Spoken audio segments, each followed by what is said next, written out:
وإذ قال إبراهيم رب أرني كيف تحيي الموتى قال أولم تؤمن قال بلى ولكن ليطمئن قلبي قال فخذ أربعة من الطير فصرهن إليك ثم اجعل على كل جبل منهن جزءا ثم ادعهن يأتينك سعيا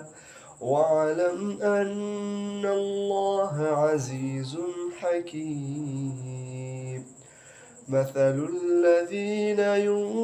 ينفقون أموالهم في سبيل الله